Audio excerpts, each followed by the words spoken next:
مفتی طارق مسعود کے بیانات کے لیے مفتی صاحب کے آفیشیل چینل مفتی طارق مسعود سپیچز کو سبسکرائب کریں۔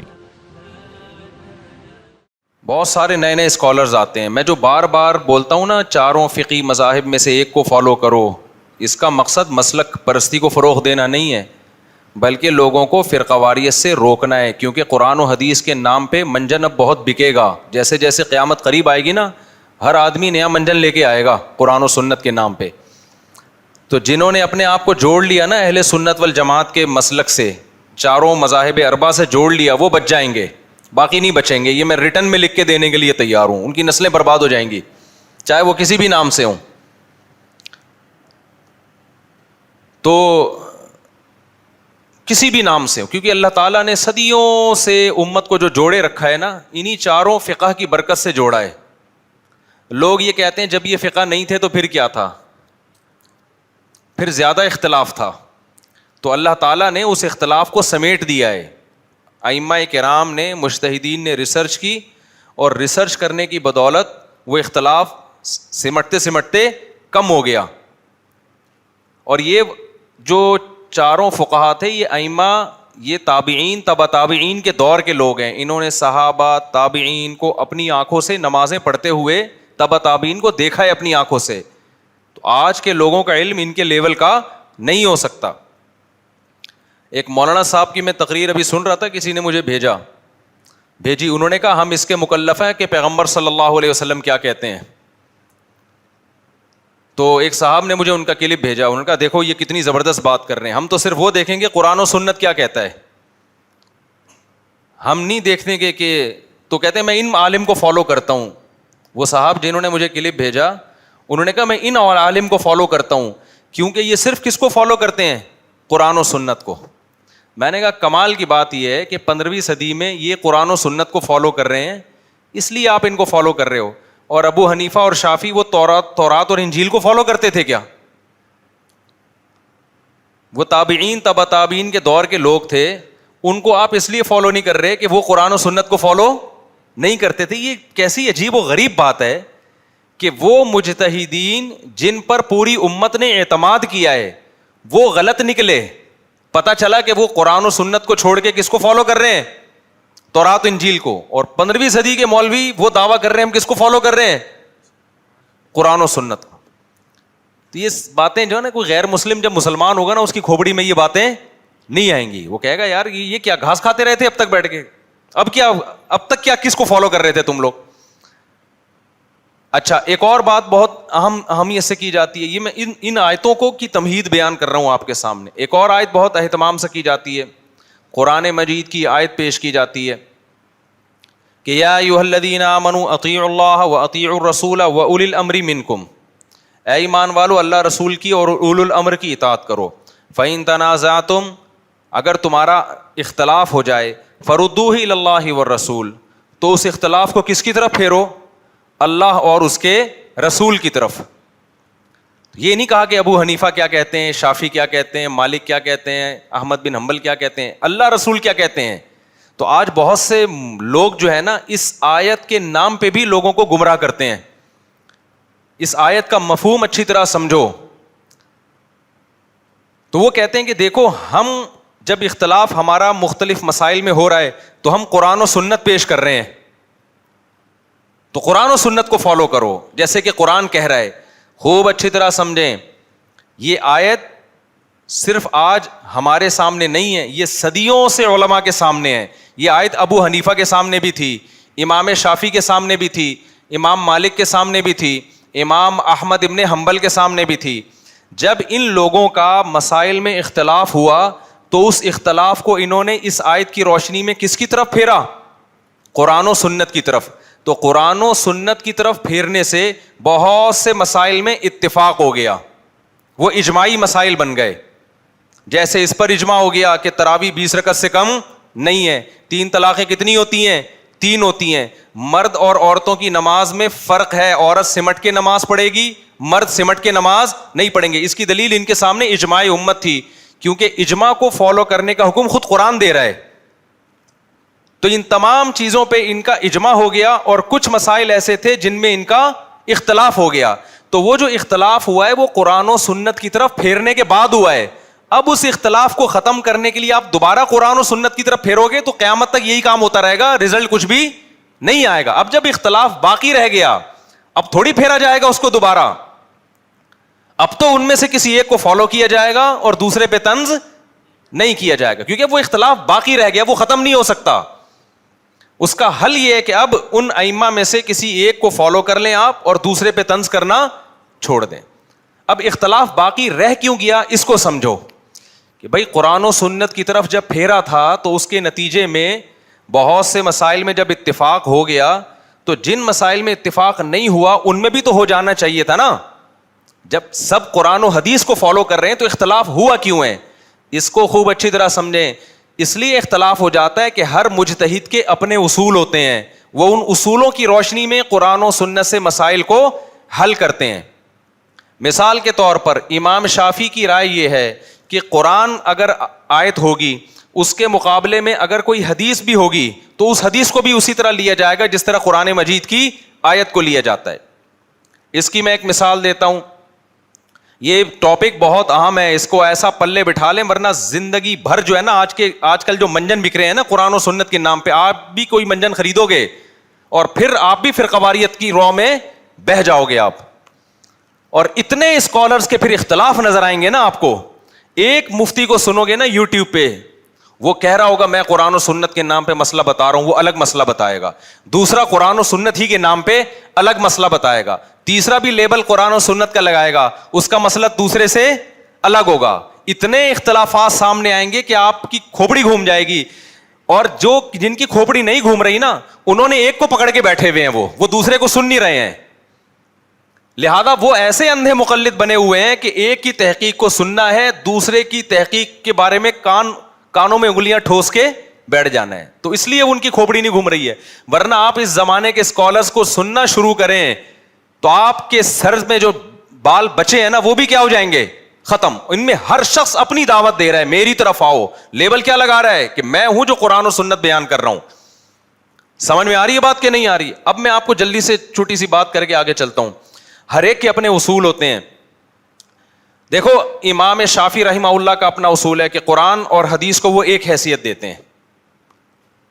جیسے قرآن میں آتا ہے کہ الزانیۃ والزانی فاجلدوا کل واحدۃ منہما مئۃ جلدہ, زانی مرد ہو یا عورت ہو دونوں کو 100 کوڑے مارو, یہ ہے نا قرآن میں. لیکن حدیث میں آتا ہے کہ جو مرد اور عورت زنا کریں کوارے ہوں تو 100 کوڑے مارو وتغریب عام, اور 1 سال کے لیے جلا وطن کر دو ان کو. اس لیے امام شافعی, امام احمد ابن حنبل دونوں فقہا کی رائے یہ ہے, ان کا فتویٰ یہ ہے قرآن و حدیث ہی کی روشنی میں کہ زانی کی سزا 100 کوڑے بھی ہیں اور 1 سال کے لیے بولو جلا وطنی بھی. امام ابو حنیفہ یہ جو حدیث ہے نا جس میں آتا ہے کہ 1 سال کے لیے جلا وطنی کی جائے, اس حدیث کو سیاست پہ محمول کرتے ہیں. کیوں؟ وہ کہتے ہیں قرآن نے جو زانی کی سزا بیان کی ہے وہ مکمل بیان کی ہے. وہ کتنے ہیں؟ 100 کوڑے. فجلدو, یہ فا جزا کے طور پر ہے, فجلدو جو بھی زنا کرے مرد ہو یا عورت, ٹوٹل سزا اس کی قرآن کیا بیان کر رہا ہے؟ 100 کوڑے. تو حدیث جو ہے یہ قرآن کے ٹکر کی نہیں ہے, اس لیول کی نہیں ہے. کیوں نہیں ہے؟ حدیث ہے خبر واحد. دیکھو ہماری نظر میں اللہ کا حکم یا رسول کا حکم دونوں سیم ہے, دونوں میں کوئی فرق نہیں ہے, کیونکہ رسول حکم دے رہے ہیں اللہ کے کہنے سے ہی دے رہے ہیں.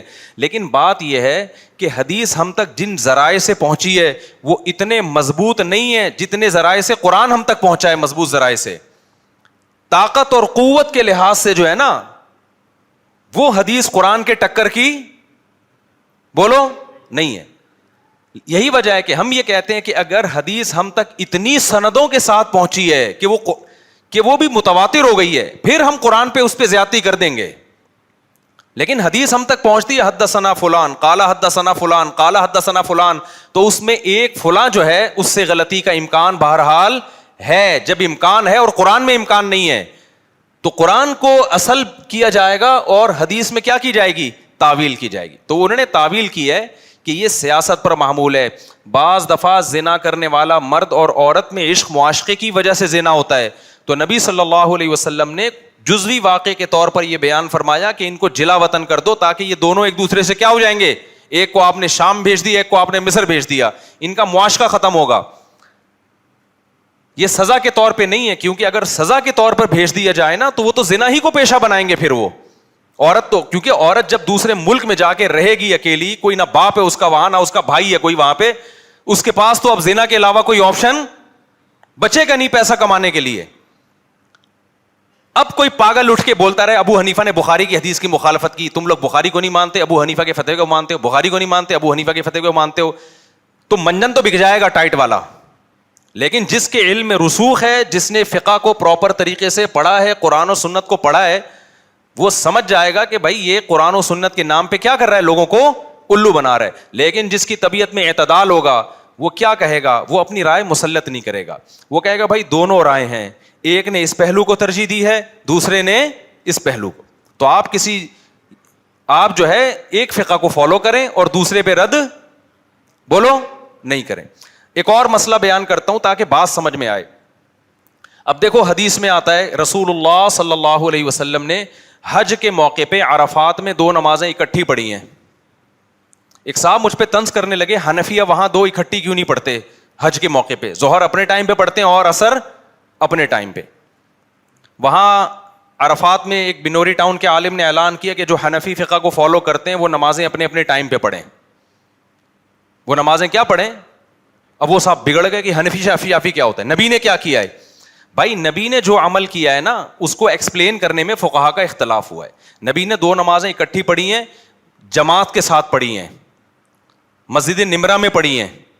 تو امام حنیفہ کہتے ہیں چونکہ یہ خلاف قیاس ہے, یہ عام معمول سے ہٹ کر ہے, تو انہی کیفیات کے ساتھ تو آپ 2 نمازیں اکٹھی پڑھ سکتے ہیں جن کیفیات کے ساتھ نبی نے پڑھی ہیں. تو اگر آپ نمرہ میں پڑھ رہے ہیں, جماعت سے پڑھ رہے ہیں تو پڑھیں گے, ادروائز جب اخپل طریقے سے پڑھ رہے ہیں تو پھر آپ ہر نماز اپنے ٹائم پہ پڑھیں گے. تو یہاں حدیث کی مخالفت مقصد نہیں ہے, حدیث کو فالو کرنا ہے, کہ فالو کرنا ہے تو پراپر طریقے سے فالو کرو. ایسا نہیں ہو سکتا کہ جماعت چھوڑ دی آپ نے, وہ آپ نے اپنے طریقے سے پڑھ لی اور 2 نمازیں اکٹھی نبی کے طریقے سے لے رہے ہو, تو آدھا نہیں, آپ نے حدیث کو فالو کرنا ہے تو کیسے کرنا پڑے گا, پورا فالو کرنا پڑے گا. جبکہ دوسرے فقہا کہتے ہیں کہ نہیں, جب نبی نے 2 نمازیں حج میں اکٹھی پڑھ لی ہیں تو اگرچہ نمرہ میں پڑھی ہیں, جماعت میں پڑھی ہیں, لیکن آپ اپنے طریقے سے بھی پڑھیں گے تو بھی اکٹھی پڑھ سکتے ہیں. اب نہ اس مسئلے میں دلیل دوسرے ائمہ کے پاس ہے, نہ امام ابو حنیفہ کے پاس ہے, دونوں کا اجتہاد ہے. تو اجتہاد میں اختلاف ہو سکتا ہے. اگر ابو حنیفہ یہ کہتے کہ مسجد نمرہ میں جماعت سے بھی آپ کو اکٹھی پڑھنے کی اجازت نہیں ہے, پھر یہ مسئلہ کس کے خلاف ہو جاتا, حدیث کے خلاف ہو جاتا. تو یہ بہت سارے مسائل ایسے ہیں. اسی طرح یہ جو وتر کا مسئلہ ہے, جو 3 رکعت وتر, حضرت عائشہ رضی اللہ تعالی عنہا جو نبی کی وتر کو اچھی طرح جانتی ہیں, ہمیشہ انہوں نے کتنی رکعت وتر بیان کی ہے, 3 رکعت وتر, جس طرح سے احناف پڑھتے ہیں. تو میں دوسرے فقہا کا میں کون ہوتا ہوں کہ ان کی مخالفت کروں, لیکن ایک طبقہ دنیا میں ایسا پیدا ہو گیا ہے جو سمجھتا ہے کہ قرآن و سنت ہم جانتے ہیں, باقی کسی کے پاس قرآن و سنت کا علم نہیں ہے. تو یہ غلط ہے. یہ جو جھینگے کا مسئلہ میں نے بیان کیا تھا یہ بھی سن لیں. ایک اسکالر نے کلپ بنایا ہمارے خلاف کہ ابو حنیفہ نے قرآن کے خلاف رائے قائم کی ہے. امام ابو حنیفہ کے نزدیک سمندر کی صرف مچھلی حلال ہے, مچھلی کے علاوہ کوئی اور مخلوق حلال نہیں ہے. ایک صاحب کہنے لگے میں حنفی ونفی نہیں, میں قرآن و سنت کو مانتا ہوں. قرآن میں آتا ہے احل لکم صید البحر, تمہارے لیے سمندر کا شکار حلال ہے. یہ حنفیوں نے قرآن کے خلاف ابو حنیفہ کی رائے پہ فتویٰ دیا ہوا ہے. سمجھتے ہو بات کو؟ تو آپ پورا قرآن پوری حدیثیں پڑھو گے تو آپ کی سمجھ میں بات آئے گی. ابو حنیفہ نے چونکہ پورا قرآن ساری حدیثیں پڑھی ہوئی ہیں نا, تو جہاں قرآن میں یہ آتا ہے کہ تمہارے لیے سمندر کا شکار حلال ہے, اس آیت کا سیاق و سباق تو دیکھیں.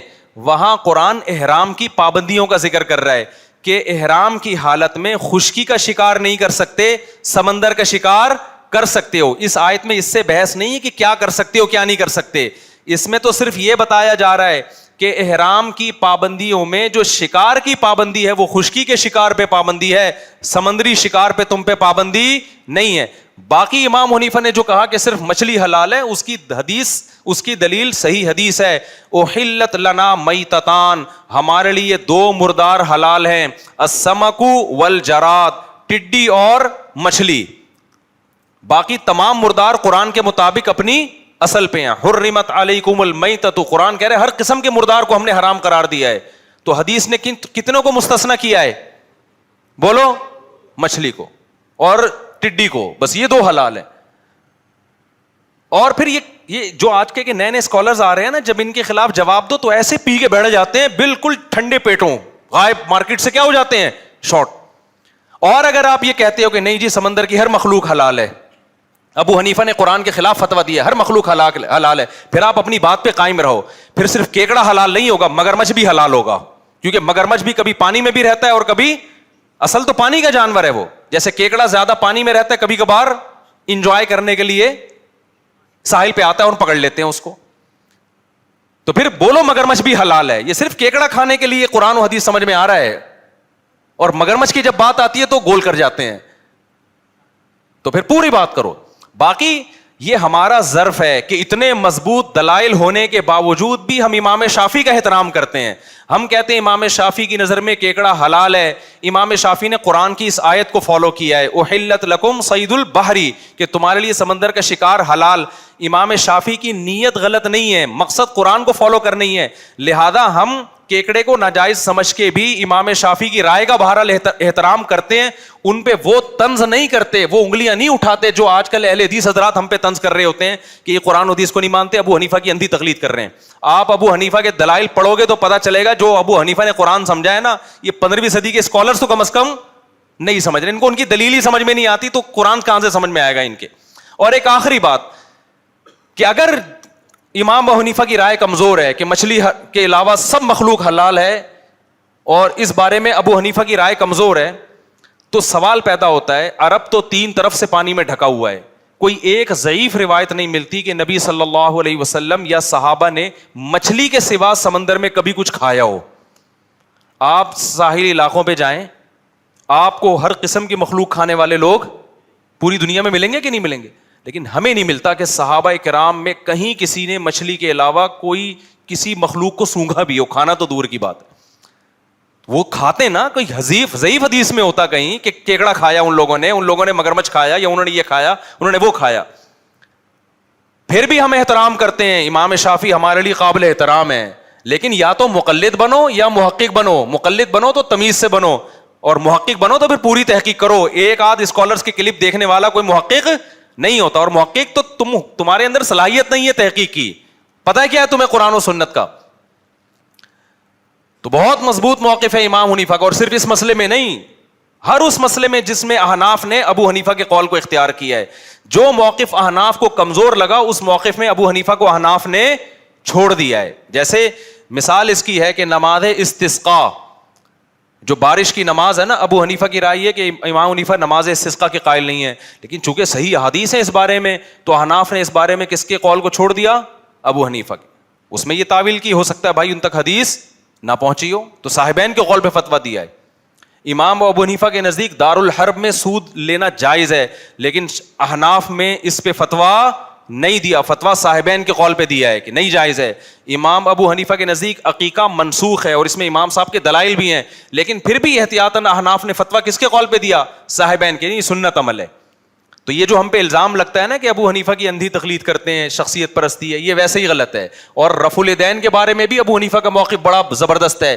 رفع الیدین کی جو حدیثیں ہیں نا کرنے کی, زیادہ اس لیے ہیں کہ جو چیز کی جاتی ہے اس کو بیان کیا جاتا ہے, نہیں کی جاتی تو اس کو بیان نہیں کیا جاتا. نبی نے جب رفع الیدین کیا صحابہ نے بیان کر دیا, جب نہیں کیا تو بیان تھوڑی کیا اس کو کہ اس دفعہ رفع الیدین نہیں کیا نبی نے, اس لیے وہ باقی نبی کا اپنا عمل زیادہ کیا تھا وہ ہمیں صحابہ سے پتہ چلتا ہے, امام ترمذی سے پتہ چلتا ہے. امام بخاری کے شاگرد امام ترمذی نے رفع الیدین کرنے کی حدیثیں ذکر کی, اور اس کے بعد کہا وَبِهِ يَقُولُ بَعْضُ أَهْلِ الْعِلْمِ مِنْ أَصْحَابِ النَّبِيِّ صلی اللہ علیہ وسلم, یہی صحابہ میں بعض صحابہ کا مذہب ہے. اور جب رفع الیدین نہ کرنے کی حدیث ذکر کی ہے تو یہ امام بخاری کے شاگرد کیا کہہ رہے ہیں؟ وَبِهِ يَقُولُ غَيْرُ وَاحِدٍ مِّنْ أَهْلِ الْعِلْمِ مِنْ أَصْحَابِ النَّبِيِّ صلی اللہ علیہ وسلم, یہی اہل علم بہت سارے صحابہ کا مذہب ہے.